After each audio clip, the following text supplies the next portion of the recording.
जय श्री राम, राधे राधे। स्वागत है आपके अपने चैनल श्री हरि में। जिन्होंने चैनल को सब्सक्राइब नहीं किया तो प्लीज़ चैनल को सब्सक्राइब कीजिए और बने रहे हमारे साथ। आज हम आपको बताएंगे अक्षय तृतीया का व्रत, जिसे हम आखा तीज भी कहते हैं।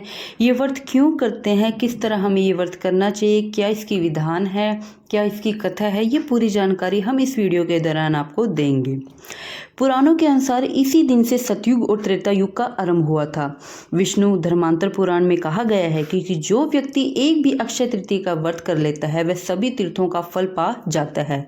भगवान श्री कृष्ण का कथन है कि अक्षय तृतीया के दिन स्नान, जप, तप, होम, स्वाध्याय, पितृ तर्पण और दान जो भी कुछ किया जाता है वह सब अक्षय हो जाता है। इसीलिए इस तिथि को अक्षय तृतीया के नाम से जाना जाता है। भविष्य पुराण में कहा गया है कि जो व्यक्ति इस दिन जल से भरा हुआ कलश, पंखा, झाड़ू, जूता, छाता, गो, भूमि, सोना, गंधक, तिल, अन्न, सत्तू आदि भगवान की प्यारी वस्तुएं ब्राह्मणों को दान करता है, उसे बहुत ही पुण्य मिलता है और वह स्वर्ग लोक को प्राप्त करता है। इस दिन मृत पितरों को तिल एवं जल से तर्पण और पिंडदान भी इसी विश्वास के साथ किया जाता है कि उसका फल अक्षय ही होगा। शास्त्रों के अनुसार बहुत से शुभ व पूजनीय कार्य इसी दिन आरंभ किए जाते हैं, जिनसे सुख, समृद्धि और सफलता की प्राप्ति होती है। इसीलिए नए व्यवसाय, भूमि का क्रिया, भवन, संस्था का उद्घाटन, विवाह, हवन आदि इसी तिथि को किया जाता है।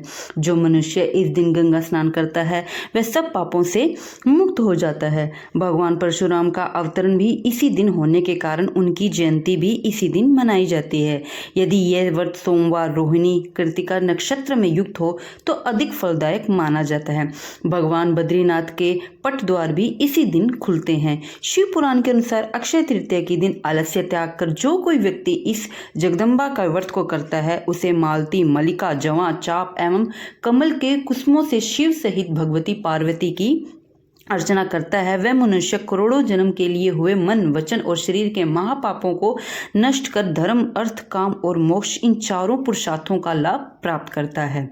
ये व्रत वैशाख मास के शुक्ल पक्ष की तृतीया को रखा जाता है। इस दिन उपवास करके भगवान विष्णु, लक्ष्मी, श्री कृष्ण, वासुदेव का पूजन किया जाता है। व्रती को इस दिन प्रातःकालीन कर्मों से निर्वृत्त होकर स्नान करना चाहिए। विधि विधानानुसार भगवान का पूजन तुलसी दल चढ़ाकर, धूप, दीप, अक्षत, पुष्प आदि से करने के पश्चात भीगे हुए चने की दाल का भोग लगाए। इसमें मिश्री और तुलसी दल भी मिला ले। फिर भक्तों में प्रसाद वितरित करे। भगवान की प्यारी वस्तुओं का जिसका उल्लेख महत्व में किया गया है दान करे। इस दिन जौ के दाने का विशेष महत्व में बताया गया है, क्योंकि सभी धान्यों का राजा जौ को माना जाता है। व्रत के दिन चीनी या गुड़ के साथ सत्तू के दान और सेवा का भी विधान बताया गया है। अब हम इसकी कहानी के बारे में आपको बताएंगे। इस व्रत की कथा का वर्णन भविष्य पुराण में निम्न प्रकार से है। प्राचीन काल में किसी नगर में मोहदाय नाम का एक बनिया वैश्य रहता था, जो सत्यवादी, देव एवं ब्राह्मणों का पूजन तथा सदाचारी था।